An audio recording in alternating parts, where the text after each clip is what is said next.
We're on. Welcome back. Ms. Hurley, number 6.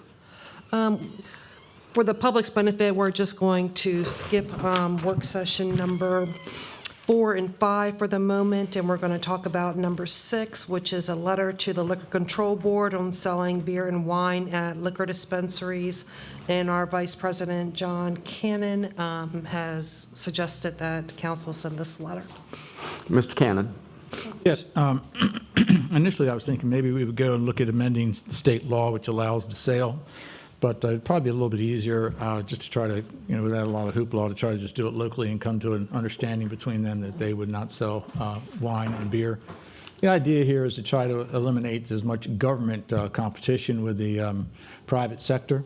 Yeah. And it's just one small step towards that. There are many businesses that I've talked with who are very concerned about the fact that here they're trying to survive through this the COVID crisis and just business in general.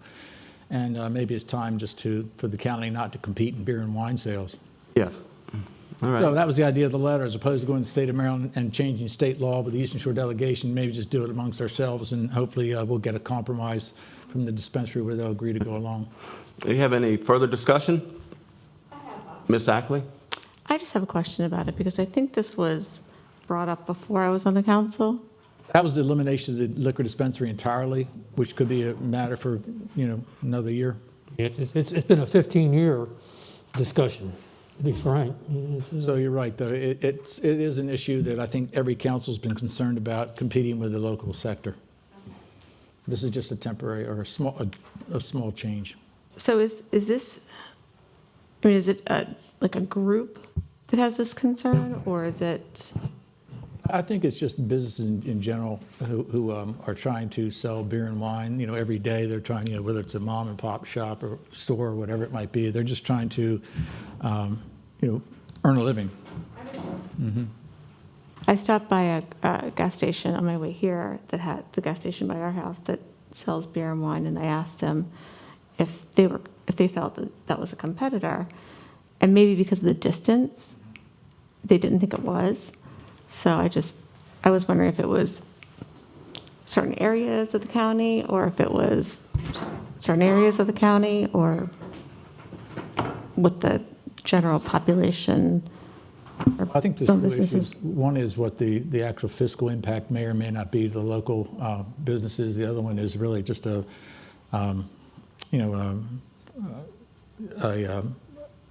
idea of whether or not the government should be competing at all, period. And it's sort of one way to bring that down a notch. Mr. Hazen, did you have a comment? No, I think I generally think it's a good idea. Just on that point, I think most folks know if you want to find out a good beer, you don't go to the Liquor Control Board, or over there. You go to Cheers or somebody who actually knows what they're talking about. But that being said, I don't think we need further competition. This is generally an area which I've felt like we should get out of the way and let business do this. I think the larger issue of controlling alcohol is not as much of a issue nowadays as maybe as it. Not say it's not an issue. Just I think the private industry has done a good job in finding ways to make sure that we're complying in all the ways that we should, and the further that we can pull back from, I think these type of systems, I'm generally more in favor of that. Any more comments? So for a thought, Mr. Dodd, what about their current inventory of wine? And I have no idea in the industry whether they can send it back and get full reimbursement or what, but that might be a possible thing to consider as to what they do with what they've now got in stock. Sell it off. We'll find out how long it would take to sell it, That's it. Well, or just sell it until they get rid of it, or if they can't return it. not order anything else. So the gist of the letter would be asking the Liquor Control Board not to be selling beer and wine. Correct. And hopefully they could refrain from that maybe by the end of the year. That would give them a 2-month window. We could at least consider that as a 2-month window. To discontinue sales after maybe 2 months. Yes. Is everybody okay with that? So we're looking for a consensus. Are we looking for their input on this? Do what? Are we looking for their input on this? Or are we just? Well, I guess the letter should probably, provoked them enough to get an input. We did ask them to attend a meeting several different times. We've tried to arrange it, and it's been very difficult to do it. So I thought maybe, let's just expedite it, get a letter out, and then they can certainly come back to us either in person or with a letter and putting us, maybe a compromise they'd like to reach as far as the time frame. Okay. Establish a time frame and see if that, see how that works. All right, you okay? Ms. Hurley, can you draft the letter? There's a proposed letter actually in your brief book. Everybody okay with that one?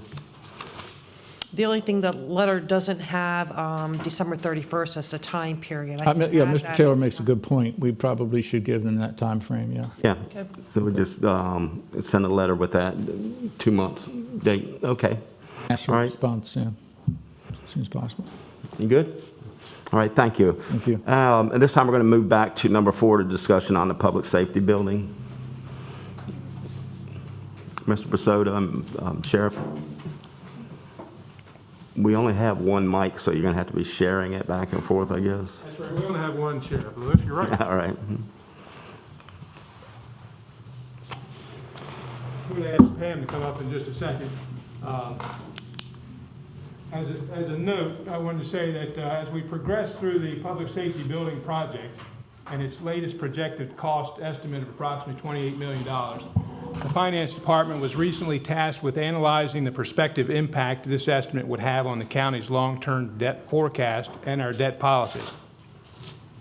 Given COVID's budgetary impact and Maryland State Bureau of Revenue estimates uncertainties, we've applied estimated variables in this analysis to include the following: an interest rate of 3.5% on our debt, an applied 5% reduction in general fund revenue for FY22, with no general fund revenue for the next 4 years, and a capital project list of important funding needs over the next 5 years.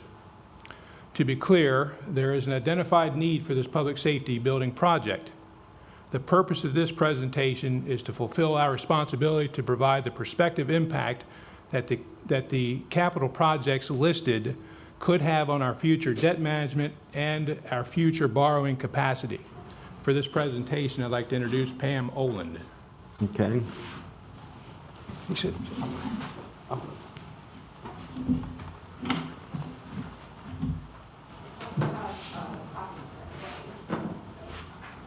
Some of it's going to be easier because possibly than for now.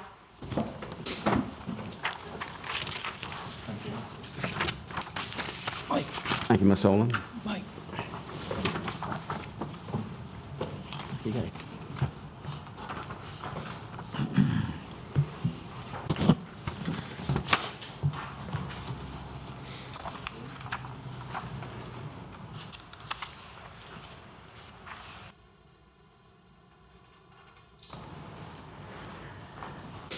So as John stated, I had been asked to look at the availability of debt service and moving forward, if we were to do this project as well as other projects that have been listed in our CIP or potentially coming up in the next CIP.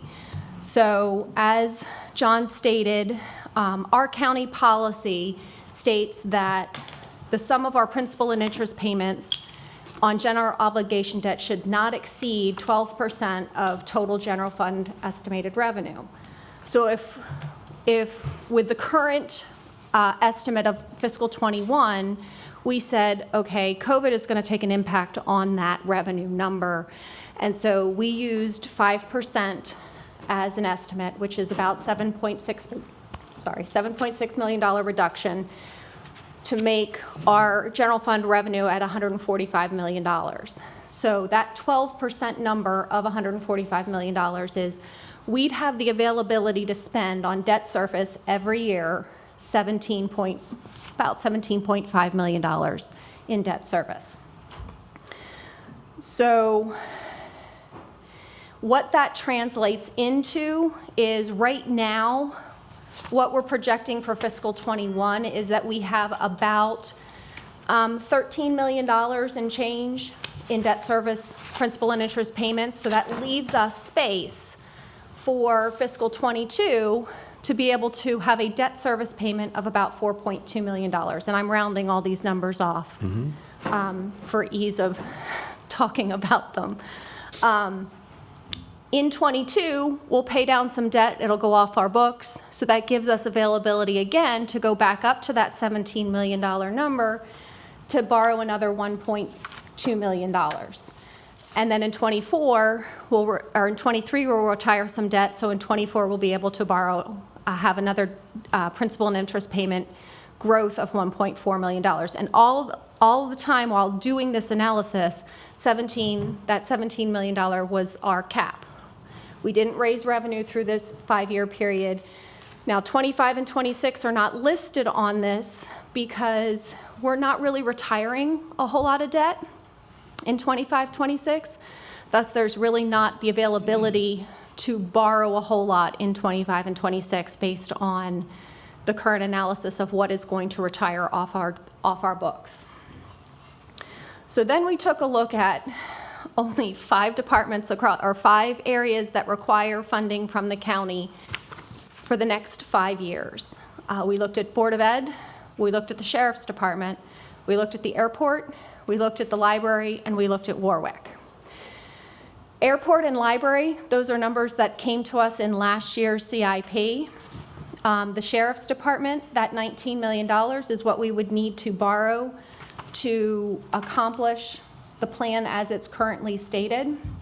And the Board of Ed and Warwick have already submitted their CIP for the 22 through 26, so I have updated these numbers using that. One thing to note on the Board of Ed, their list includes $17.4 million of forward funding. What that means is the state will repay us that money if we move forward with the projects. But if we stop the projects partway through, that's money that is ours to not recoup.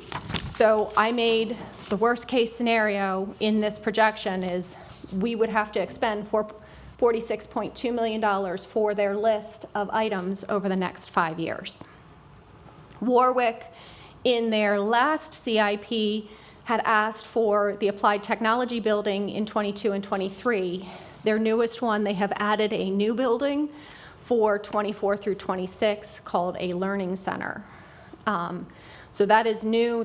You would not find that in your previous CIP. It's not one that we've even talked about, but because they did present it to us before we presented this information, we included it on this list. So what this ultimately means is over 5 years, if we funded every single one of these projects, we would need $95 million to borrow. The last tab basically walks through, do we have the availability to borrow $95 million? That $4.1 million that I showed you on the 3rd page, saying that in 22 we had that availability, that translates at a 3.5% 20-year bond at about $60 million that we could borrow. 2022, that list on the 4th page shows $41 million of spending. So this schedule basically walks through, okay, what would we have left at the end of 22? Okay, there's still almost $19 million left to borrow, that we could borrow, and we could put some new debt towards that based on our limit. It comes all the way down to the end of 26, and unless we get money back from the state for that $46 million, we don't have the availability to borrow anything else. We would be violating our policy after 5 years. So we would have tapped out all of our borrowing capacity on 5 departments and not be able to borrow for any other general fund project at the current estimates. Basically, what this is trying to show the council is we have some tough decisions in front of us as to what projects do we want in our CIP and at what level do we want them for the next 5 years. Additionally, you were asking about PAYGO funding, and we are working with our financial advisor, Davenport, to get those numbers, but it's looking very slim without eroding our fund balance to have funding for PAYGO. So PAYGO is not really a kind of a savior in this process. I don't have those exact numbers, but you did ask that question. We are looking at that, but based on our current estimates, it appears that that is also going to run out within the next 5 years without eroding our current fund balance. Any questions? What method did you use to come up with, would you say, 5% reduction in our? Mr. Holloway, if you can use your microphone. What method did you use, or how did you come up with the 5% reduction in our revenue estimate? It was. I guess from what I'm reading and hearing from, and have heard from other people in the county administration, it was going to be a lot more severe than that.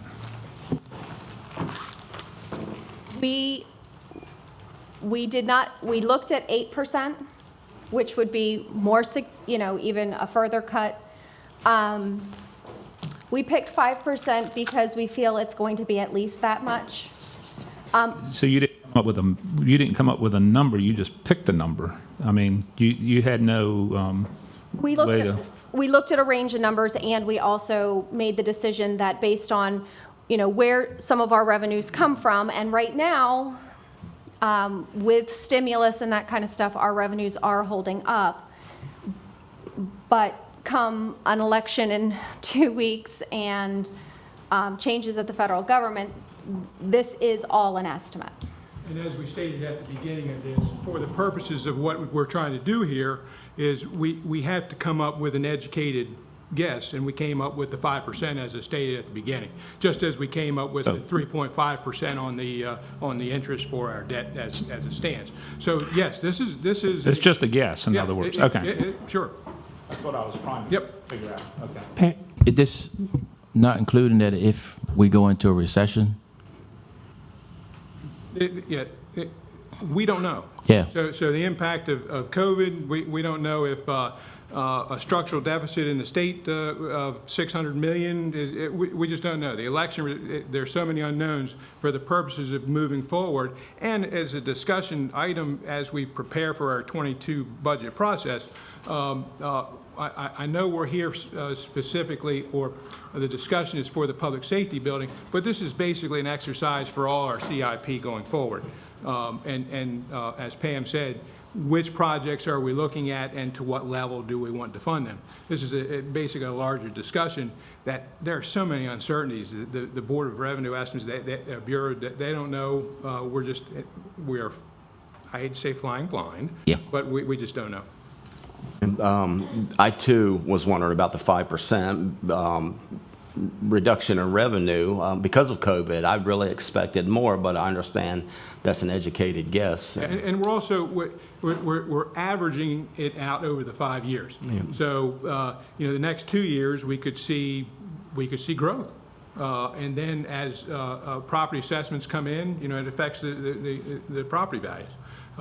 So we feel comfortable for the purposes of what we're doing here using the 5%. Could be 8%, could be 3%. We just don't know over the 5-year period. And again, to keep in mind that 17.4 of forward funding from the state after year 4, I think it is. Ms. Owen?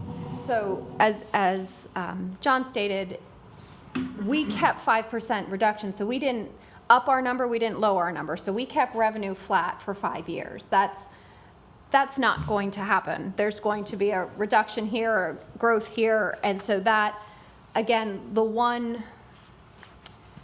to make this an easier exercise, we kept it flat so that we didn't constantly keep changing how much debt service availability we had. But we don't feel that we are significantly understating that number that we have available. Pam, Mr. McCain? on the capital projects, I was trying to bring up the CIP plan. I keep finding bits and pieces. I can't find the right file.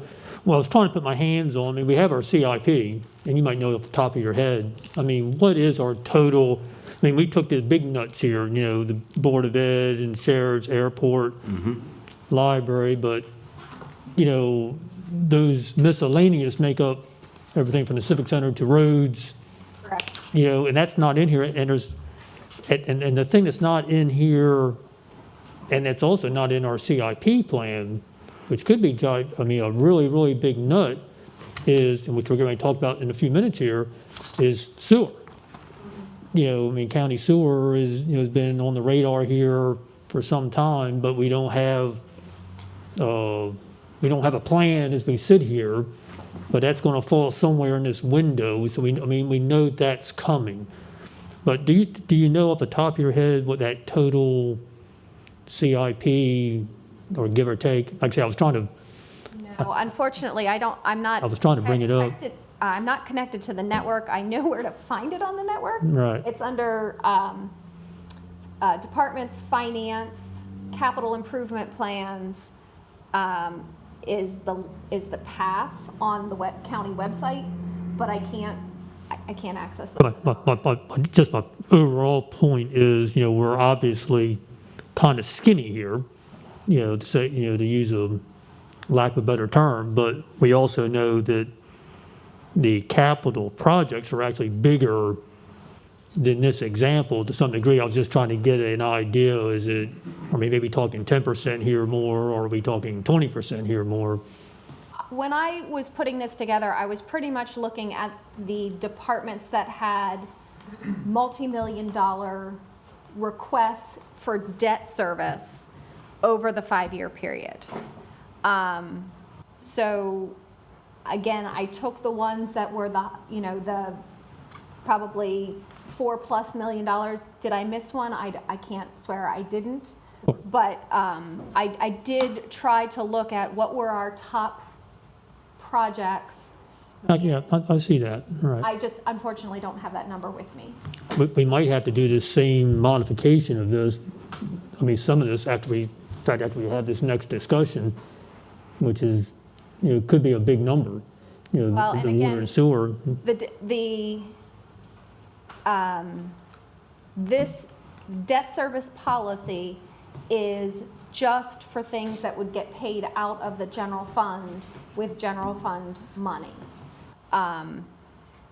So we didn't even include in this anything associated with the landfill solid waste, because they are an enterprise fund. Right. And they would pay their own debt service. Right. I'm not well versed in the water and sewer to know if that would be set up as a enterprise fund or not. I know at the city of Salisbury it is an enterprise fund, and so then they would pay their own debt service there. I don't know the answer. We hope so. Hopefully it pays for itself. We probably start off with grants and move into that type of situation at some point in time. That would play into this, is whether or not at the beginning this is a governmental fund or whether or not it's an enterprise fund and would fall under this. Ms. Ackley. I just had, this was a question I had budget, whenever we were going over the budget. And the sheriff's department gives us a pretty clear itemized budget of his department every year during budget time. We don't get that from the Board of Education or from the library or Warwick. So, looking back, I hate to pick on them, but just looking at their audit, and Wicomico County Schools frequently did not comply with governing state laws for CIPs. Is this something that we need to look a little closer into, these different entities that we're doing capital projects for? Before we get too far with that, I would definitely challenge on that Board of Ed statement. We get the Board of Ed's budget. It's hard to get anything more detailed than the Board of Ed budget that they present to us. So to sit there and say the Board of Ed budget, We didn't get subcategories. maybe you missed it, but We didn't get subcategories. yeah, you obviously missed that. It's hard to get much more detail than that. There's no subcategories in there. They break down every single department. I have no idea what you're talking about. There's no subcategory. They get the 5 major categories, and that's it. Same with the library. Well, once again, I'm just I'll wondering, challenge you on that. Is this something that we need to, look more at? Because like I said, the sheriff's department is very detailed. We have all the subcategories. The difference is the sheriff department is 100% funded by the county and is a county department. The Board of Ed is a component unit that we provide funding for, but are not responsible for their budget or their presentation of their budget. So,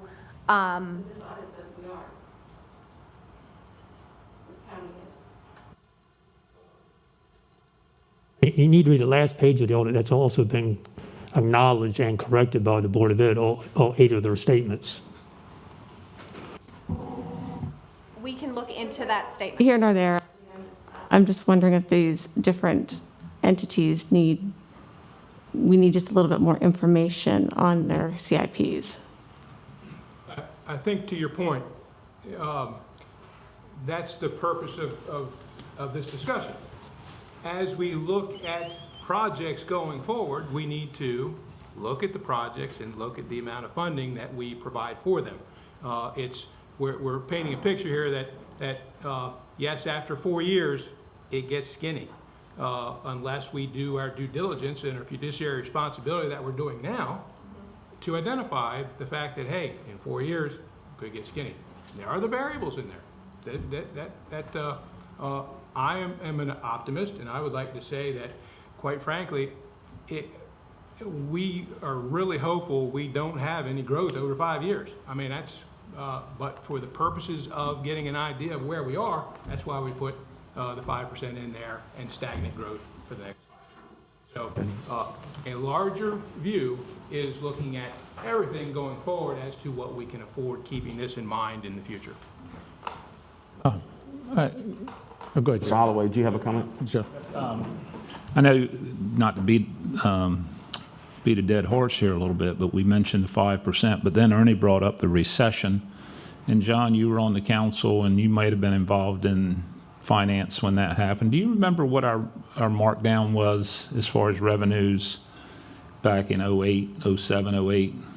I could only tell you, we cut anywhere from 17 to 25%.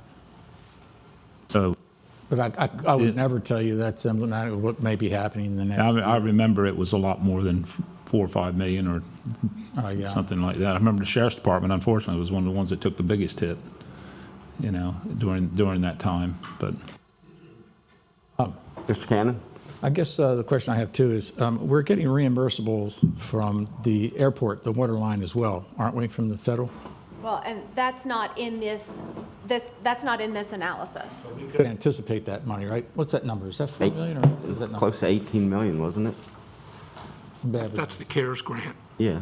CARES grant, but I think we had to forward fund the water, right? The funding we're getting, and Mr. Bozick probably has that number right at his fingertips, but we're getting something like $4 million from the state for that. Which will be coming back to us as well. I'm trying to, Yeah. That money from the state. Yeah. Yeah. So with total of the grant and the loan. And the loan. About $4 million. that could be maybe another 4 million we're looking at recouping. I guess the real point is, from what you're saying here, is that we're like sliding into home base in 5 years, right? And all other projects would have to stop for 5 years. In this analysis, what we were trying to show is that we're going to have to be very careful when we're putting together our CIP and when we're looking at funding projects, that basically $95 million is kind of the target at this moment, that after $95 million, we don't have a whole lot of borrowing capacity unless something changes. Revenue grows, that's the biggest one, or we don't, or we postpone or cut projects. Or the downside of that is when we go to borrow, it would then potentially change this 3.5% number. That's correct. So That's why we keep the policy as we have it, and that's why we've so, kept it for so long. there's 3 variables that you can change. We can, work towards and hope with everything that our revenue number is not cut 5% and stay stagnant for 5 years. We can look at our projects over the next 5 years and be very judicious with our money as to what we spend it on. And the last piece is yes, we could change our policy, but that has detrimental impact on the percentage that we can offer and how much people would be willing to lend us. So how much do you plan on borrowing in the next 5 years? Or how much do you If wish? we funded every project that's on this list, it would be $95 $95 million. That's what I wanted to hear, 95. Yeah. So that's about 10 million a year. So the biggest nut on this list is there's $41 million on the list for next year. $19 million for the public safety building, $10 million for the Board of Ed. Yeah. Those are the two numbers that stick in my brain. The airport is only listed at $6 million, but the runway extension is actually estimated to be at about $11 million project. We are making the assumption that the FAA would give us about a $5 million grant for that, so that we would only have to borrow $6 million. And then Warwick is looking for $5.4 million to do their applied technology building. It's kind of unusual because we sort of have the cart before the horse on this whole thing. Normally, I think, these type of capital projects are all vetted very carefully with administration and staff. Right. And then that recommendation comes here. I think what's happening now is that you're asking the council to make that recommendation. I think it's more of, we're trying to frame the picture associated with the council and administration is trying to make a decision on the public safety building. So we were trying to give a broader picture of what the public safety building impact at the number that it's currently listed has on the county's finances as a whole. Again, we had to make assumptions to do that. We are not asking you to make a decision on the Board of Ed column. We're not asking you to make a decision on the Warwick column. We're asking you, though, to keep all of that in the back of your mind, that these are the asks that the administration has received, and that then we could be coming to you with, or we could be coming to you and saying we couldn't fund some of this stuff because of this information. But the ask right now is, what do we do with the public safety building? And the way the $19.6 million number was generated is, we took the number from the last presentation, which is the $27.9 million, and backed off what we have remaining from previous and the $5 million that we are planning to borrow in 16 for this project. So that's already accounted for. And then this is what is basically remaining with, I added some money to do furnitures and fixtures, which is not in the listing of the public safety building. You have it down at the bottom, 750,000. Yes, that's what I put in there. I guess maybe a question might be, I don't know how extreme this might be, the architects might have to help us with this one, though. Is there any way, recognizing the fact that I think you've clearly stated we're really pushing the envelope here, might there be any way that in the public safety project that Phase B, which is the emergency services building, if there's any way that could be delayed in any means whatsoever, sort of like treating the two buildings as separate entities right now, we make sure that we get Phase A done, and we get the sheriff's department in and done, and then hopefully we can worry about the emergency services after that. That is the plan now. Yeah, that's the way that it's. So, This, Yeah, so we could this, put, this does not include emergency it doesn't services. include It that. does not. Right. No, sir. I thought Phase B was emergency services. Phase B Phase is B is, this is phase A. Right, I understand, but what I'm getting at is Phase B and Phase A are both 28 million. No. Sir, That's just the sheriff's. Oh, okay, I missed no, that. not at all. I missed Phase that. A, 28 million. You're looking at another 9 million. I don't know where I missed that. I bet it'll be more than that. So, wow. Okay. Phase A is the public safety building with the anticipation of Phase B happening. So there are some values in Phase A that are for Phase B that it's being planned so that they're not overriding each other. But yes, that 27.9 is for Phase A. Mr. Hastings. And just so it's said, I know that, of course, there is talk about the federal level potential for money coming to the state and local government if there is a new coronavirus package. That might not happen after, until after the election or whatever. We also know that the state of Maryland, of course, we're expecting a potential $7 billion deficit, 1.9, 1.7 million or so for next year, or billion for next year, and then a potential 4 point something later on. So the state of Maryland may not have a whole lot of money in the next coming years. And then, and I don't know how guaranteed the 17.4 million is for us to get that money back into that calculation. So I understand how precarious this situation is. What are the options going forward, or what are we thoughts, or how do we come to a better conclusion as to what our real options are? clarification on the 17.4, this, the 17.4, the only way that wouldn't come back is if they didn't do the project.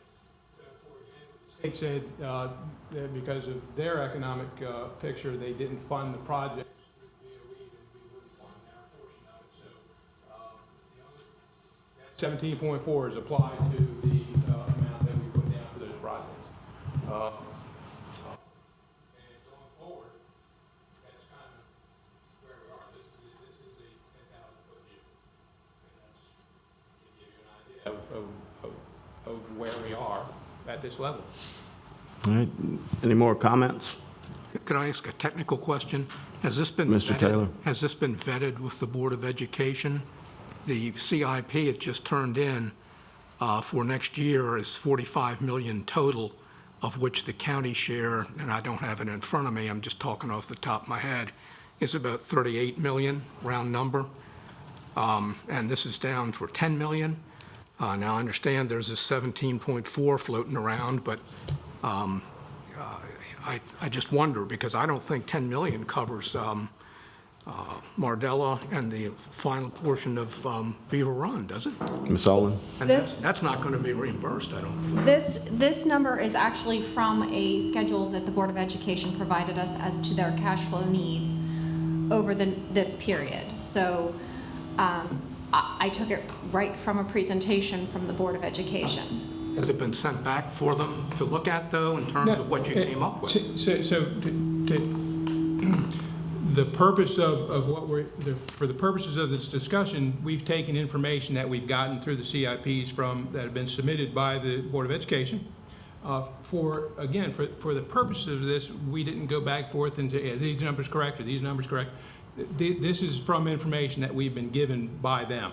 So again, the larger picture here is that we need to look at our projects going forward and the level of funding there. And not to get too much into the weeds as to are these actual good numbers? We're telling you, we're being up front here. These numbers are variables. The 5% is a variable, 3.5 is a variable. Some of these projects, today's numbers versus 5-year numbers from now on the capital projects are variable. We're just trying to give you an idea that we're trying to do the best that we can with the information that we have to help us all in the future make the best decisions that we can for the taxpayer. I'm just suggesting, though, that since they've turned in 37 million, that includes, in addition to those two schools, I think there's a $9 million infrastructure upgrade at Y High. That I think they had county money for. I don't know how important it is, how far the can kick it, further can be kicked down the road, but $9 million ain't peanuts. John, what I might want to suggest, and Pam as well, is, again, as I said before, this whole process got ahead of itself, I think. I say this whole process, I mean the CIP. In the report here, the architectural firm made the county aware of the fact of what these new numbers were going to be in February of 2020. We received the CIP on April 21st of 2020, almost 2 months later. So I still don't understand why the CIP didn't represent this. So what this means is has to happen now is that in order for us to move forward from day one, we have to have a complete reevaluation of the CIP, as I know you've done to a certain degree here, based on the numbers that you see will impact the county. If we move forward this project, the CIP has to be amended. So that, I think, should not come from this table. I think that the executive branch is going to have to get together and completely rework what the CIP is based on your numbers, and then come back to the council and say, here's how we're going to make each of these projects work as a county so that we can review that. Well, and we have already requested from all the departments, there is a part of the charter that says we have to provide to you a CIP, an updated one every year. We are in the process of gathering that from all the departments. Again, I understand that this is not a full picture of the CIP, and we need to reevaluate the complete CIP. The thing is that we're being asked to make a decision on the public safety building. So we have We don't have complete information to be able to make that decision because we don't yet have all the information from all the departments. We have not yet vetted it within the administration to then bring it to council. So, but the public safety building is also moving down a track and getting to a point where they're going to get to a point that they can't go back. Yeah, right. So the question becomes is, which is the cart and which is the horse, honestly, in this process right now? We know we will be getting you a CIP. Do we tell, and please, this is me saying this only, do we put a hold at this moment on the public safety building anything further until we do an updated CIP? That's an idea. Do we make a decision on this, on the public safety building, and then the rest of the CIP has to fall in line with that decision? Those are two courses of action we can take. But we wanted you to be aware of what this project as currently presented could do to our finances. Right, and this presentation is absolutely fantastic. I mean, it's very, very helpful for us. What I would say is that I think, as you said, this project is already moving forward. So I think we have to figure out how we can make it work. In doing so, we need to know how we're going to stretch our dollars, and that's the information we're going to have from the administration to let us know. And again, in the form of some type of an amended CIP that we can all feel comfortable with. I think it's going to just be the newly issued CIP. I don't think we will amend the 21 through 25. We will issue the new 22 through 26 with that information. So if you issue the new CIP, do we have to still make amendments to the previous CIP, or just go with the new CIP? That's sort of what I was getting ready to ask is, how does that impact if it sounds to me like you're suggesting we wait a year. Well, no, so we've already made the decision to borrow $5.189 million in this ban bond. That's why the number up there is only $19 million. Again, the budget, the capital budget, those pages 183 to 185, set what we're planning to spend for 21. Our plan, we're now planning for 22 forward. So you will be getting a new plan that will schedule what we need to do for 22 forward, because updating 21 through 25. Right, yeah, because we're going to be getting it, what, in December, aren't we? Yeah. Right, it's Yeah. it's not that far away. It's not that far away. Right. Okay, well, then that's So workable. that's why I'm saying is our intention is not to update 21 through 25. You guys will be getting a new one with 22 through 26. And I think another, Mr. McCain? and maybe another dimension to this too, I mean, I think this needs to be said. I know at our last meeting when and Sheriff Lewis, the architects were here and presented the building and the total cost figures and so forth, and I mean, numerous council people expressed some questions and et cetera. You know, we really haven't had them back to address some of those issues. I mean, you know, there was things that were brought up such as just the overall square footage. I mean, I'm not sitting there saying those things should be changed or altered, but they need, I think, to be talked about. You know, I mean, is there ways to do some modifications that could maybe save some significant dollars? I mean, the fenestration of the building was discussed. You know, is there anything that can be done there that still presents a safe and attractive building, but at the same time might save a few $1 million? You know, the garage area, you know, there was discussions about that. You know, can something be done there that might save money? You know, I mean, as Mr. Pasota's commented and myself as well, but you know, as we can see from Ms. Olin's presentation, but you know, it's skinny. So anything, you know, and we know there's other projects that we're going to have to do, you know, that's not on here. So you know, anything we can do helps. I just think that should be part of the whole discussion. Well, this train is already rolling down the track, and I don't know what we can do to stop it, but like Mr. Cannon says, we need to find a way to make it work. But what you're not looking at is the variables that we mentioned. If we go in a recession, you said the train is going down the track. We go in a recession, we're going to have to stop that train. And before we continue to roll this train down the track, we're gonna have to figure out where this money's coming from. I mean, we got election coming up. We got the state hasn't been into their session. We don't know what's gonna happen there. We gotta look at all of that before we say, no offense to, I wanna see the building go up. But we don't wanna get in over our heads that we got a $28 million building going up and we've been cut. So we gotta look at, like she's put together, we gotta look at all these variables and see where this money's gonna come from. And then we gotta look at, on their side, they gotta look at, maybe they do have to cut some for now to get the building going. And I'm quite sure there's part of this building that can be cut, but can be added on at a later date, as certain parts of it. You know, you can have your main section of your building, but like you said, the garage or something like that could be added on later.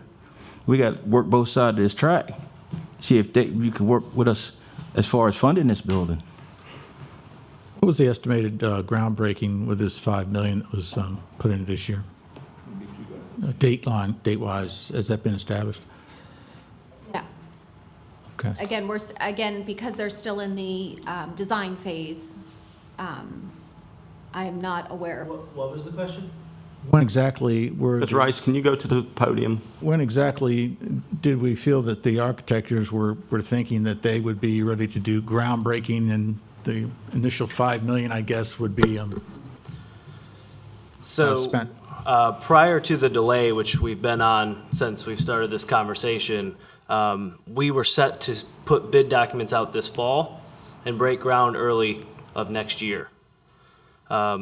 Obviously, we have the funding to finish the design of the building, but we wouldn't be able to start the construction of the building until we have the full $28 million for the construction of the building.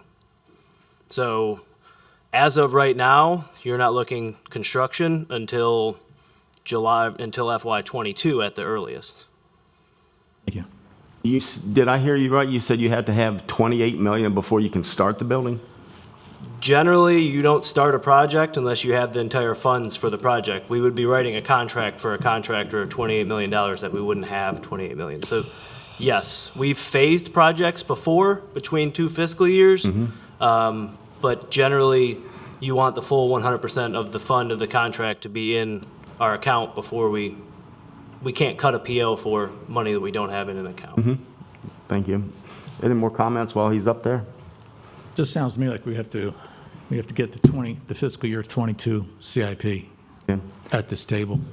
And Ms. Olin, in reference to Mr. Davis's question about the reference, have you worked on a Plan B? I'm not sure I understand what you mean by, which Well- part of his, I mean, there's, Well, he was talking about an upcoming recession. If there is a recession and we can't fund it, I mean, what are you going to do after that without putting the building on hold? I mean, I'm not sure there is other than putting the building on hold. If we truly don't have the ability to do funding because of recession, then building would be put on hold and other adjustments would have to be made. But And those adjustments would be across the board, either the sheriff, either the airport, either the Yes. library, either Warwick, or Yes. Better Ed. That sequence is going to be up to administration to try to Correct. define. Correct, agree. but the task that I was presented with was, let the council know kind of the global picture. And again, there are assumptions to have created this global picture. We wanted you to kind of have a frame of reference that when we submit the CIP, you have this in the back of your brain as to why we may have made the decisions that we made in the CIP. Any more questions? Just a couple technical questions. Based on what was just said about having to have the money in the pot, so to speak, before going to contract, I don't think that's the case for schools, is it? Because if it is, for Mardella, you're going to need about $25 million. It is broken up differently for the schools, and those contracts are with the school itself. It's not with the county. I don't know why necessarily the county would have to be that way. It might be worth considering that. Just a thought. It's different when you build The a school compared to anything else, because a lot of funding comes from the state, so it's totally different. The As- other question I had, would it be helpful for the council to have the worksheets, for example, for the Board of Education amounts, to know what projects they represent, so you have some further information based on what these summary numbers are. Just a thought. When, my intention is when you have the CIP, you will know what projects are in each fiscal year and the funding that is in those fiscal years for whatever departments we're putting in. Okay. Excellent. Any more questions? All right, when do you want to meet again? If council, Well, I think it's driven now by the by the. You want to wait until 22 December to CIP. see the CIP? Now, it sounds to me, Sheriff, like it's going to delay the project maybe a couple months at a minimum, because it's just, that is the legislative process that has to occur between the administration, the department heads, and then coming back to this table. That's what I realistically see has to be. Would that be correct, or, John? Soda? Yeah, I believe so. So in regards to the public safety building itself, I think this is a good opportunity for a fresh face, a good working relationship with the Sheriff's Department. We can sit down. We now have a picture as to a common goal, and that is to value engineer a building going forward the best of our ability. And we have this relationship and that ability. So if we can make it December or part of the CIP the budgetary process, I think that's a reasonable goal, and we can come back to you with as skinny of a building as we can. Okay. All right. Any more comments? I'd just like to say thank you very much for the presentation, very Yeah, valuable. it was very informative. And I Thank think- you yeah, all. no, Thank thank you, you. Sheriff. Thank you, guys. No, thank you all. Thank you very much. John, I think you're on the hot seat next. Hot seat.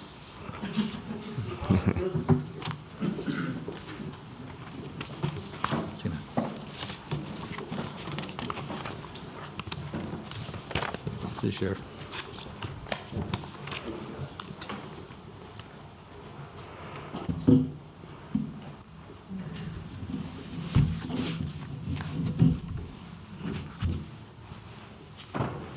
Ms. Harley? Okay, our next work session is to discuss the countywide water and sewer, and we have Mr. John Pasoda, Acting County Executive, and Catherine McAllister here, as well as Mr. Bozick from George Miles and Bureau. Right. If you want, just pull up another chair. We're going to have to share one mic, Or one of them stand up at the podium. and one could, if you want to. After a quick introduction, then you can have the hot seat. Okay. If you could state your names and your positions for the record. Catherine McAllister with George Miles and Bureau. Peter Bozick with George Miles and Bureau. John? John Pasoda, Acting County Executive. Thank you. Okay. At the council's request, an invitation was extended to GMB to provide an update regarding the status of the Wycomico County Water and Sewer Master Plan. Having commenced in the spring of 2019, this master plan project is separate from the feasibility planning report regarding sewer service for failing septic systems in the county's east side corridor, which was released in October of 2015. So, Catherine? He's going to start the introduction, and then I'm going to get into the details. Okay. Yeah. Mr. Bozick? Yeah, I Please wanna- share the microphone with Mr. Pasoda, so that way. Thank you for letting us be here. It's an interesting discussion that you just had, and I can project down the road when we do this master water and sewer plan, there'll be very similar types of discussions and budget and capital improvement projects to discuss as the county embarks on building this infrastructure and setting them up in orderly fashion and figuring out where the prices are, where the money's coming from and how much it's going to cost.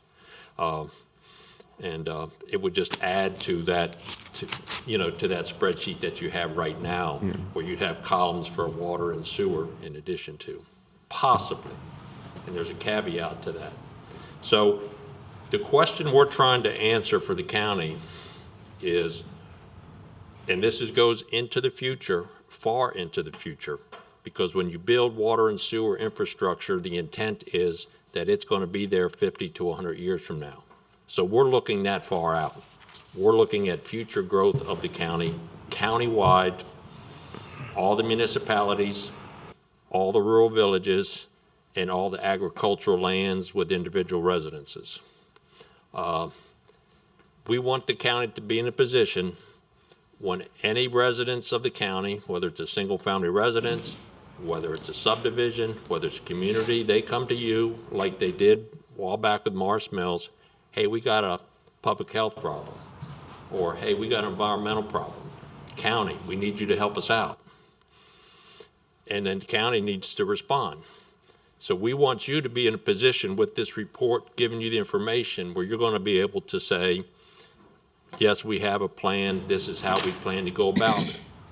Or the county might say, this is something that the county health department can help you out individually through the on-site septic system regulations. Or the county can say, we've already talked to these nearby municipalities and they're willing to extend an hand and they can help solve your problem. But so it gets us past kind of where we are now, kind of scratching our heads. Is the health department supposed to deal with it? Can a nearby city take it over? Does the county stuck with it? So it's that kind of position we want to put the county in. Now there's 3 problems and 3 general solutions that we're addressing here. Now the general category of the problems are public health issues, life and safety, disease coming from inadequate septic systems or wells, contaminated wells. So you got a public health problem. Now the county, we also have an environmental protection problem. The county needs to safeguard the environment, all our resources, all our water resources. And we're going to be able to sort of give you a sense of the impact of the nutrients that are being discharged from all the septic systems and their impacts on the watersheds and ultimately the Chesapeake Bay. The county's already,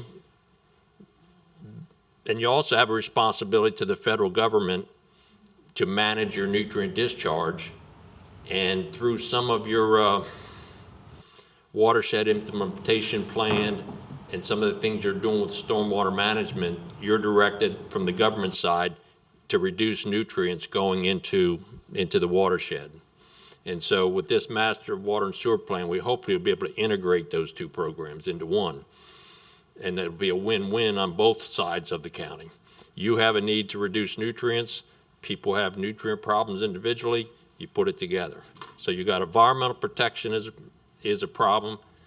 Public health is a problem. And the third part of the problem, which maybe is the first part of the problem, it's money. We always got to protect people's pocketbook.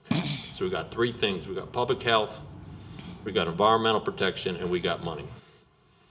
Now on the solution part, and if you can pull up or what we gave to you in terms of our purpose statement, the solution part centers around 3 concepts. One concept is the technical infrastructure improvements. And that's mostly on the engineers to tell you what's the best way to do it with pump stations and gravity sewers, pressure sewers, this type of treatment problem. That's technological stuff. Where do you put the water tanks and things of that nature? That's technical. Then you're going to have a managerial component. And this is equally or maybe more important. What kind of entity are you going to support to manage this technical infrastructure? And when I talk about that, right now, the county, you have an Urban Services Commission, but beyond that, the county doesn't have the capacity or capability to own, operate sewer systems. Through contracts, through your Urban Services Commission, you make arrangements with municipalities. They take over the responsibility. Those citizens pay the cost, and it's covered.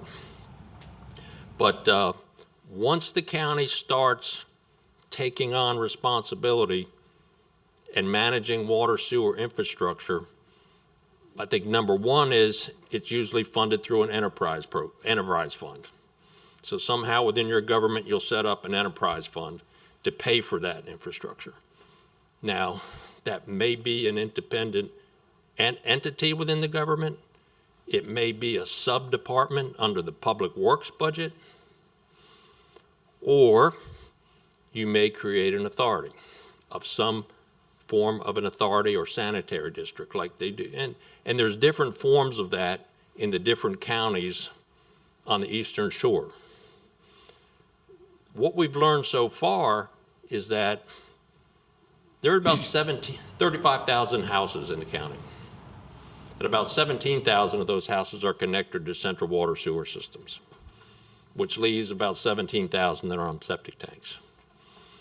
Looking out 50 to 100 years from now, there's going to be 50, 60, 70 houses in the county.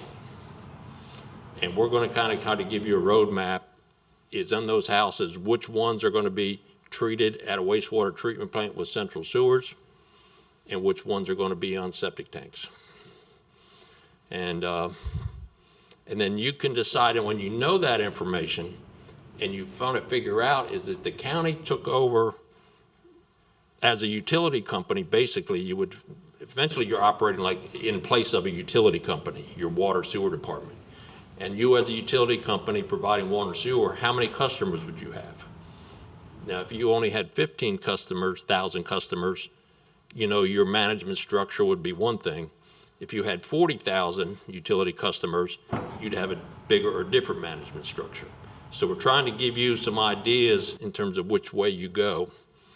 And so that's the second of the two solutions that we hope that'll be able to come out of this master water sewer plan. A hard decision by the county, whether you think it's in your best interest, to get into water sewer business, to what level will you get in the water sewer business, and what structure will you get into other business. Now, the caveat I just mentioned is the fact that you are here today looking at the school board, the sheriff's department, the airport, Warwick, and trying to balance all those objectives in the funding source. Is it better for the county council to add a water and utility sewer company on there and add to your responsibility to make those decisions versus having a county structure with an authority that have people who only do that and they manage that enterprise fund and they decide what the capital improvement program is and they're responsible for the funding like through revenue funds. And it separates the county's responsibility from your general obligation bonds and your property taxes. So it's a mixed blessing. You lose some control perhaps, but you're not responsible, for the final funding. So that part of the report, we haven't, started very deeply yet. But that's going to take some more interactions or work sessions, with the county staff and with you. So, and then the last part of the three solutions is the financial. And that's always important, the financial part. I think what we're finding today, I'm getting the sense that people want to start doing something. And that's natural. We want to start building a project. Say we take the East Side Corridor. Now, the East Side Corridor was a feasibility engineering study. And we've identified a project. And we can go out and try to sell that to the government, and we could maybe get funding.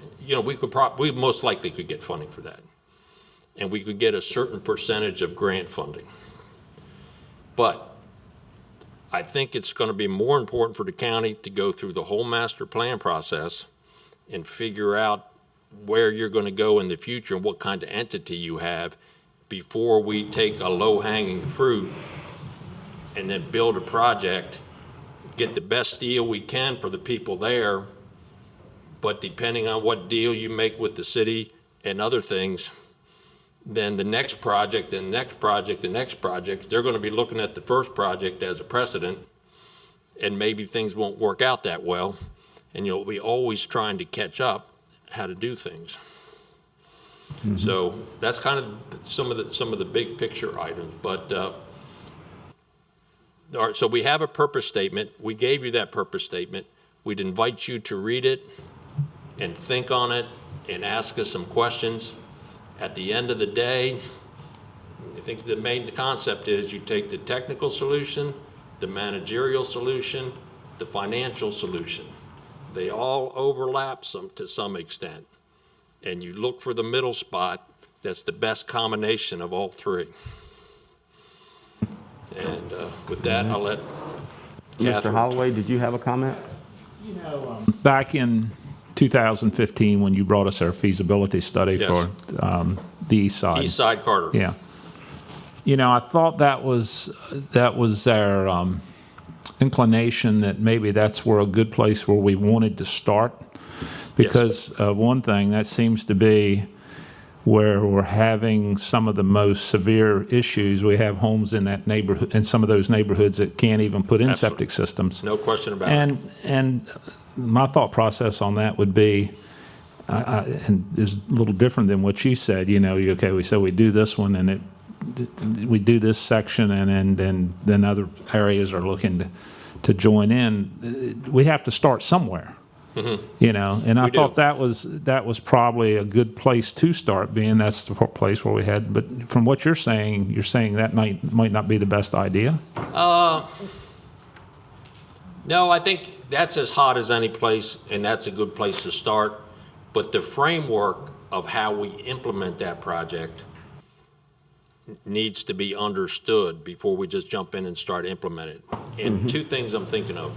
Like, one is, we just went through the issue with the airport, and we got delayed by 6 months because we have to get the county water sewer plan amendment lined up, with the project and the funding. And right now, the county water sewer plan amendment doesn't address those areas in any meaningful way. They're shown on the plan as service areas with no time frame to when they're going to be done, whether it's in 5 years, 6 years, or 10 years. So number one is, you pick a project, you go to the water sewer plan, you amend the plan and say you want to get it built in, say, 3 to 5 years, you change its category. And then, we've got the feasible solution would say, connect to the city of Salisbury. Now, if you agree with that's the feasible solution, then the managerial solution is such that the city takes it over. Now, the county's comprehensive plan says right now that the county anticipates when they provide that the only way the cities will take county sewer is if those areas are annexed.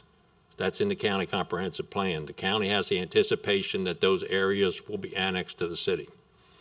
The town's comprehensive plans say the same thing. We will not serve those areas unless they're annexed into our city. With the big exception that if there's an emergency situation and we prove or the county proves there's an emergency, then maybe under those circumstances, some of the municipalities will take those areas to solve that emergency problem and it won't be annexed. But if we start doing that for this area, and we start doing it like that for the east side, we've got a whole lot of other areas all around, all within the bypass, all those areas within the bypass we need to deal with. We'll go back a little bit in history here. Town of Willards was having failing septic systems. So the federal government stepped in and said, you have to put in sewer and water. Okay, they got a loan from Farmers Home Administration. At what point in time does it get so bad, as an example, on the east side, that the federal government, or the state for that matter, steps in and says you have to do something?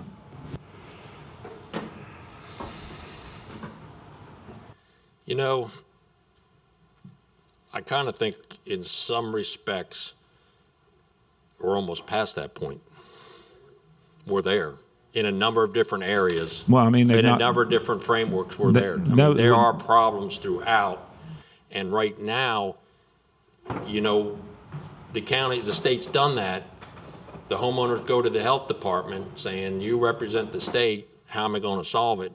And the septic tank regulations issued by the state do not give the county health department the tools to cost-effectively solve these problems, either practically or cost-effectively.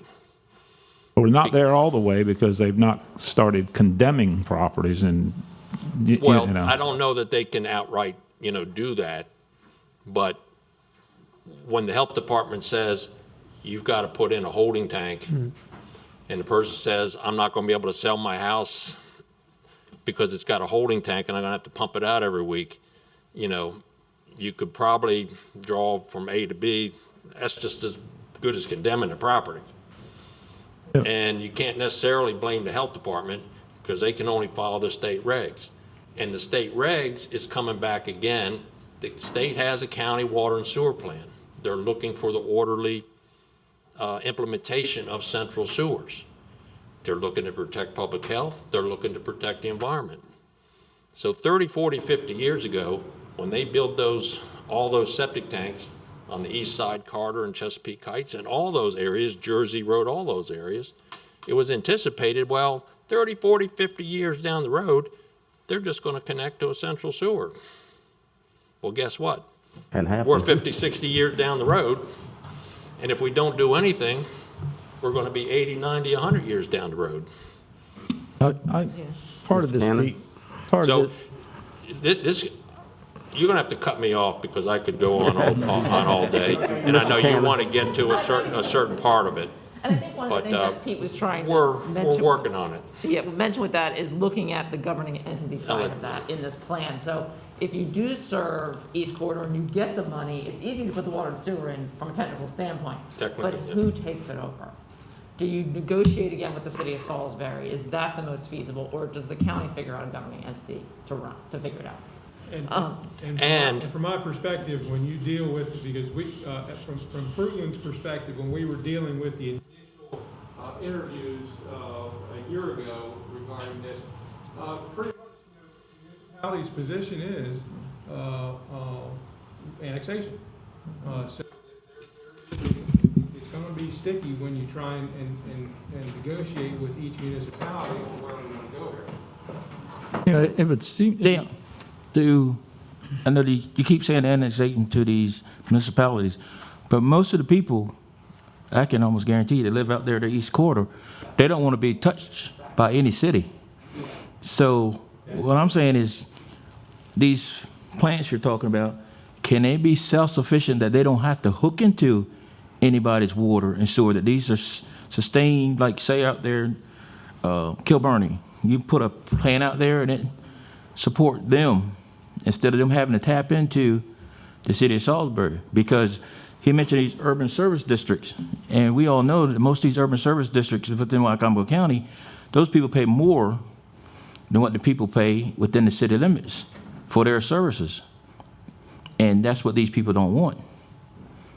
I don't want to answer that for Catherine, but at the end of the day, technically, yes. I mean, they could build a sewer system anywhere and make it work, but who's going to pay for that? Right, the cost, right. Is that cost effective? The user. So backing up a little bit, so the way we started this when we were given the study, beyond the purpose statement and our overall goals, is if you look at the 2017 comprehensive plan map that was in the packet. So with, the Public Works and Engineering Department, we sat down and we said, so who's going to get central water and sewer? That's your first question. And who's not going to get it? And our initial look at this was basically all of the colored areas on this map. You've got Whitehaven, Mardella Springs. You've got areas down there, Tyascan. They're all colored. They're higher density areas. Parsonsburg. Eventually, they will need to have some type of central water and sewer. Mm-hmm. All of your white areas, basically, that would be the jurisdiction of the health department. Plus Yes. or minus. I think that's an important point to understand. Yeah. Does it necessarily have to be water and sewer? So it could be just water, because water quality is the number one product, but you do have an environmental issue when you're talking about putting sewer into the ground. So which is the best to go with, I think sewer or water? different, but if you could get the sewer on a central system, typically we have plenty of water on the Eastern Shore. So you. Groundwater you're talking about. Iron, you gotta do systems, little systems, but if the groundwater and discharging your sewer into an on-site septic system is a big problem. That's a bigger environmental problem, yeah. That's the huge environmental problem. So if you get that sewer away from these houses, you know what I mean, and have it centrally located, you might not have as many problems with some of these areas just staying on wells. And then part of that discussion too is when you're in the ground putting sewer, you might want to think about putting water down there. That's also, so. That's the obvious thing that makes the most sense. But what I was just making that statement. I wasn't suggesting that's what we do. As a general rule, if you're deciding between water and sewer, we think it's more cost-effective or technologically easier to people have their own individual wells and take their chances with whether they need iron treatment or not iron treatment than it is for people to have an individual septic tank, because they do have different technologies for the septic tank, but the people are stuck with the location and the elevation and the soils that they're dealing with. And if they're in a low-lying area, it's just not going to work no matter what technology you put to it.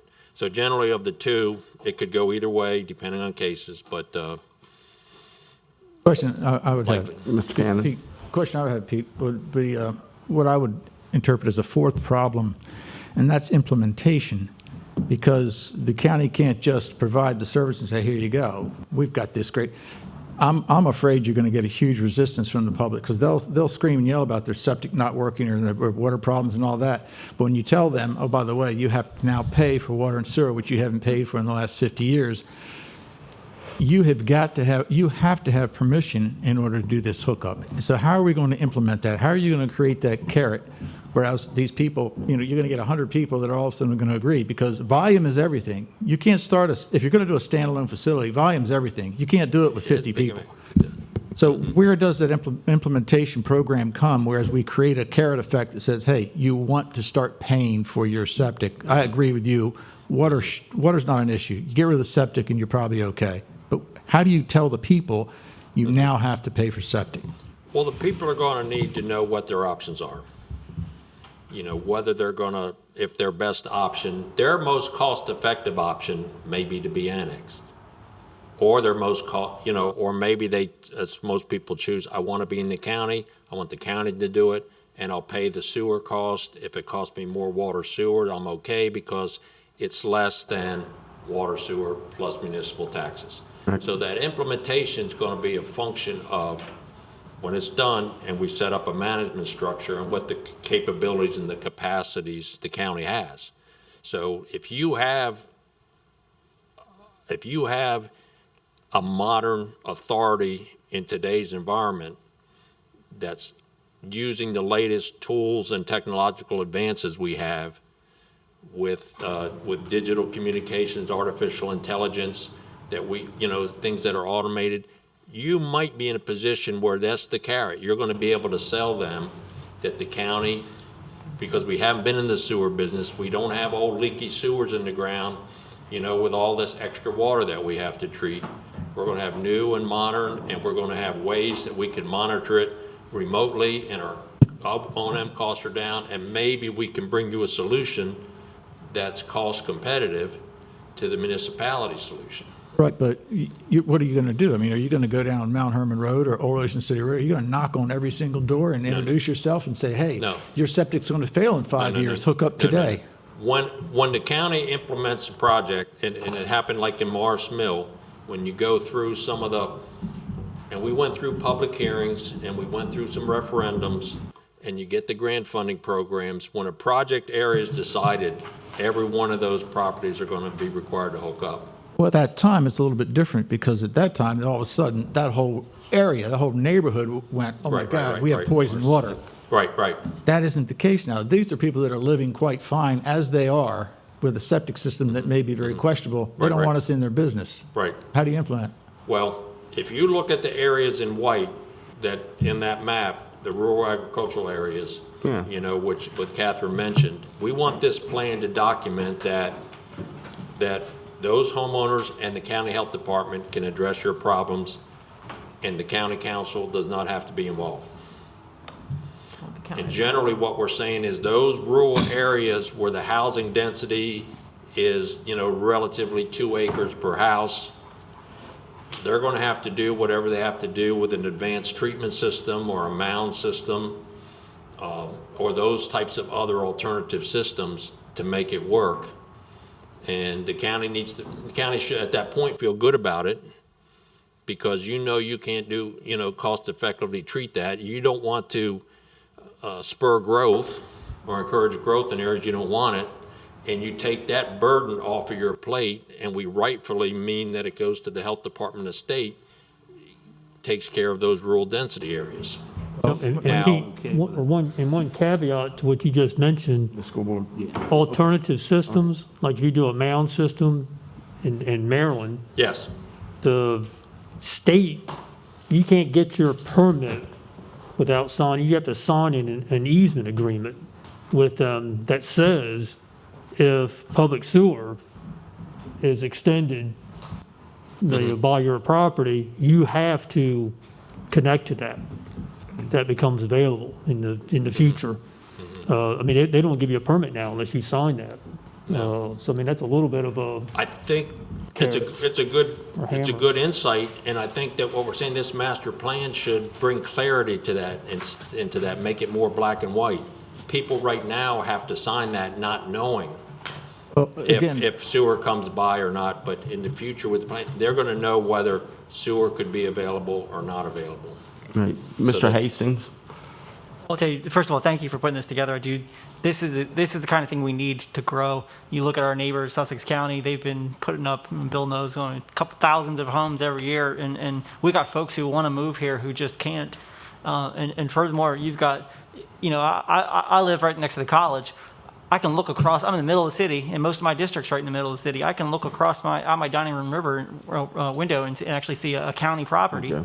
And then most folks don't even understand that most of the President Street across from Bennett, you'd think that's the center of the city. Nope, that's actually county property. I've heard from dozens, and I mean dozens and dozens upon dozens of residents who specifically say, get me the hell out of the county. I want to be in the city. Because they have issues with the septic. They know that it's going to cause a further problem. They can't sell their house. So they want to find options. I guess the question in my mind is I want to find out what mechanism are we having specifically with the city of Salisbury, who has a lot of capacity in the wastewater treatment plant, but how are we actually facilitating that communication between the people who want to get in the city, who want to be annexed, and the people who, and the actual city itself. The go around that I always get is, okay, well, your neighbors are going to have to then connect. We got to make sure that it's, I don't even know the latest was of the city of Salisbury, which you had to have like 3/4 of the street or something like that in order to run. But one way or another, I've got constituents that are just waiting to do that, and I've tried to put them in the right direction, but we really need to, we've got a ton of ability for infill, and that's the only way the places like the Mardellas and the Sharp Towns and others are going to get renewed and more people move back to those kind of places. We've got aging infrastructure there, so I appreciate this effort, but I look forward to figuring out how we can do that. Well, Thank you, Mr. Hastings. I appreciate it. Everything you said is all valid, but I'm not going to be able to overpromise that we as engineers in the water sewer plan are going to give you direct answers to that question. But what we are going to try to give you is the information in terms of this is the technical solution, this is what it's going to cost, and hopefully, depending on the management that you have in place or lack of management that you have, that'll be the bargaining between you and the county and the city. But keep in mind, good water and sewer for everybody, city, county, doesn't make any difference. It's all in our best interest. It's all a win-win. At the end of the day, right now you've got people coming in the area, and you got realtors out there trying to sell houses. No taxes, come here. And then back and forth. It shouldn't make any difference. You guys shouldn't be burdened with that. We should have first-class water and sewer at the most affordable price. It's a public utility, it's necessary, and nobody should be taking advantage of anybody else trying to make money on it. Well, I think. Because somebody's got some pain, I'm going to charge you more and pocket that money. Right. It doesn't need to work that way. Mr. Cannon? I think we've had discussions with the city before, and the city has been rather adamant that they are not going to provide the water and sewer as a service. It has to be as an annexation. Again, though, I have to ask, let's say we put out the 100 million right now, I'm assuming, let's say it's a centralized system. We put a standalone facility on the east side of the county. My question again is, how are you going to hook it up? You have to have at least 100, 150, 200 people that are going to want to agree to it. And how are you going to arrange where you're going to tell somebody who's doing just fine where they are, though they may only have a year left in their system, and say, hey, look, let's hook up now? You've got to get almost instantaneously 100 people to agree. That's what I don't understand. You got, yeah, like he said, you got to sell the plan to them. That's You got what to I'm put the asking. variables to them, just like he said, if you want to sell this house, you're going to have a tank sitting back there, and you're not going to sell it. You got to give them all the variables, what Yeah. can happen to that property over the next couple of years. Yeah, I understand I that, would but I mean, there's 200, 400 houses out there. Who are you hitting? How are we getting there? Well, I don't want to evade your question, but in terms of it being engineering details, you know, I can tell you it's done all the time. It's what Sussex County's been doing for 30 or 50 years. We know how to get it done. It's different in different cases.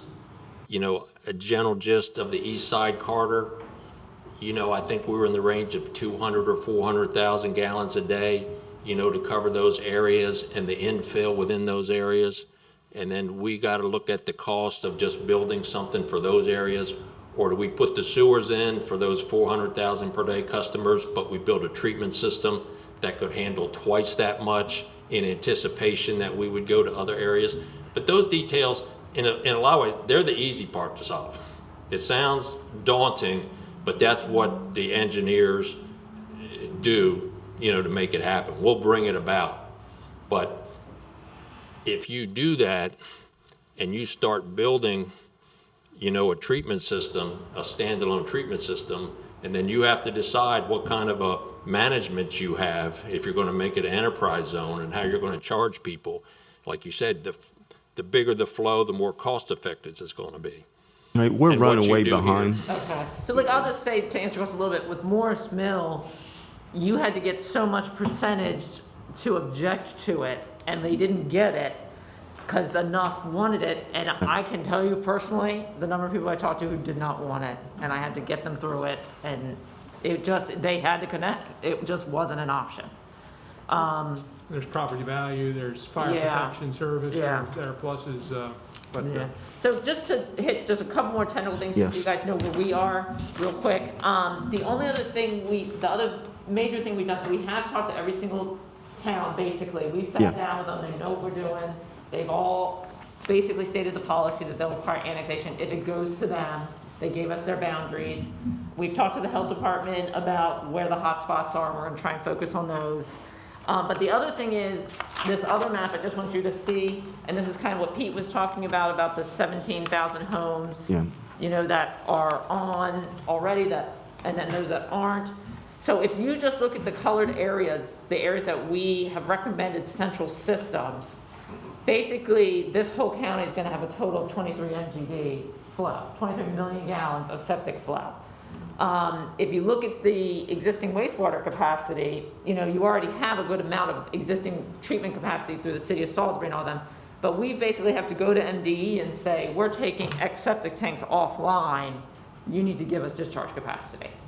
So We got to get that capacity. you gotta get discharge capacity, so then you can plant your treatment plant and figure out where you're going. So is that a possibility for Whitehaven?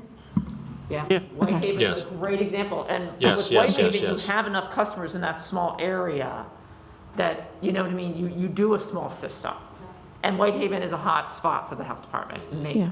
So you say Whitehaven, is that for water and sewer or just water or sewer? That, Our town Go- hall was to discuss Either way. both. Sewer was for what? sure. Our town hall was to discuss both. Okay, yeah. Yeah, and sewer for sure. Definitely, the water Yeah. table's just too high down there. right. But this would give the county, the manager, structure to go to Whitehaven, to get USDA grants. Do you know what I mean? To get it in there, but then you also have to have the ability to operate it. So there's a whole. Right. And if we implement a technical solution that has a pre-engineered, pre-packaged treatment plant, it could handle 500 houses or 400 houses.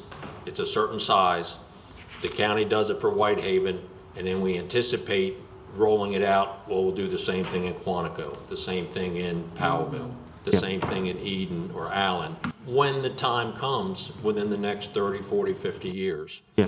But then the county's got, you know, and by taking advantage of the technology we have, you could have one or two guys that are, whatever you call them, you know, they go around all the different treatment plants, and they're not all individually staffed 8 hours a day, 5 days a week. You know, so that's part of the master plan. We think it's going in that direction. I will say that I think the hardest areas are actually your big city areas. It's the city of Salisbury. You know, it's Fruitland and it's Del Mar. They have enough customers that they're not losing so much money on their water and sewer. That's why, you know, they want to annex, that's their policy, that's fair. It's like, I don't see the county going into that corridor.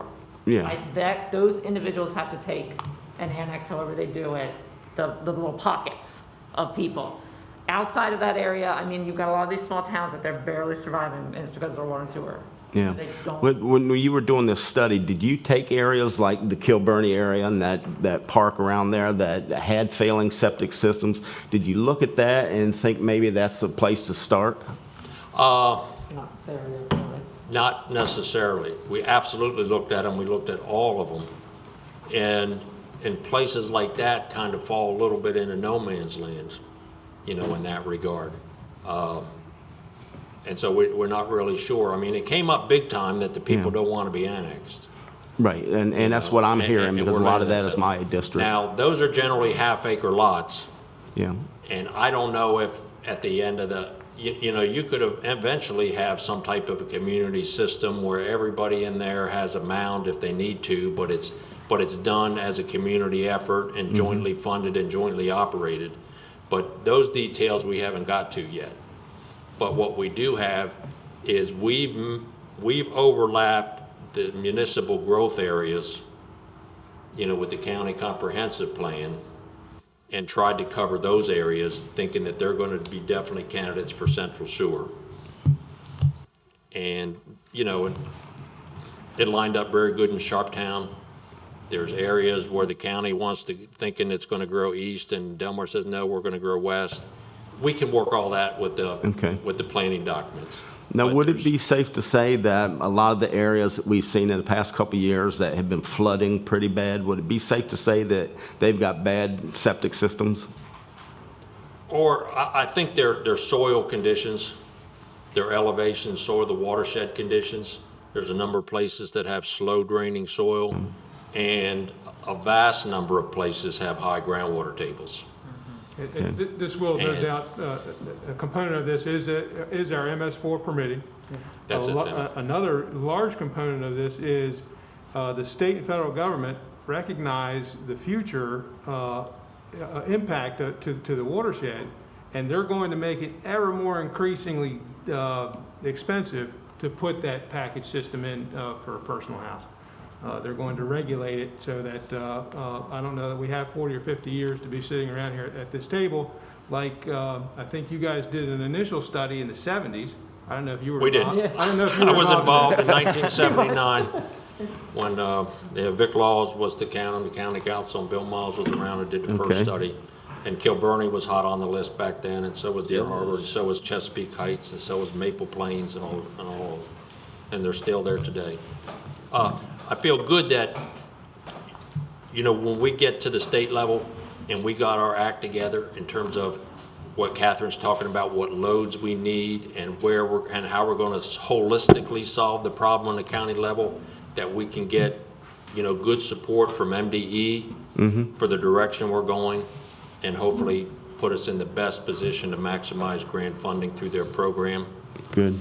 You know, because any kind of bay restoration funding, if we're saving nutrients by putting in water sewer, then maybe we can save doing some of the MS4 projects. or something like that, so we can just try to use the money most cost effectively. Okay. You know, you get a bigger bang for your buck taking a septic tank offline sometimes than you do putting in a biohabitat on the side of a ditch. Okay. You know, and we present that to the state. You know, Yes. I think we can sell them on it. Okay. Are there any more questions before we move on? So where do we go from here? Is this, where does the conversation go to creation of some sort of water sewer authority or something? Is that part of what I'm hearing, or is that, so where do we go from here, I guess? We're anticipating another at least 6 months in terms of what we're doing before we have sort of a draft plan to give you something to consider. We might have some workshops in between, or specific workshops on specific entities like management structures. We might even be doing some field visits. We've already brought Sussex County in to talk with the County Public Works Department. We may do a little bit more of that. Can we bring you Different in at size. the first of the year to maybe discuss Yeah, a work yeah. session? Where we are? Yeah. Okay. Anytime that, Is that okay with everyone? Yeah, And I highly recommend that. We Yeah, need to keep that's this good. on our agenda. keep it on the radar. Okay. Yeah. Yeah. 'Cause, I mean, we've been talking about it for years, and then a lot of us are getting tired of talking about it. that we all are. Move on it. Right. It needs to Yeah. be done, but it's gonna be a win-win for everybody. If we do it Absolutely. right, if we do it right. Anything to and improve the you're gonna quality of know. life. And more revenue into the county and for new homes. Could be, yes, thank you. Well, ultimately, on the economic development side, it just makes all your lives a lot more easier on that side. But Yes. hopefully on the water sewer side, as a public utility, it's set up that it's the least thing that you're gonna have to worry about, that you know you have it covered. You're Right. either gonna have a public works department do it, or you're gonna have an authority to do it, under your ultimate control, and you're not gonna have to be dealing with it day to day for every contract change order, Yep. type of stuff. Okay. But then we all win. Appreciate you all attending this work session, and look forward to the next one. Thank you. Thank Thank you. you. Thank you, guys. Ms. Harley? Mr. President, I received a request to postpone work session number 7, which is the letter of support for a proposed change to the state education article Okay. on budget and reporting requirements for the Board of Education. Okay. And I guess we can move to the closed work session, or is that going to be delayed or postponed? I believe that we're ready for the closed work session. Okay.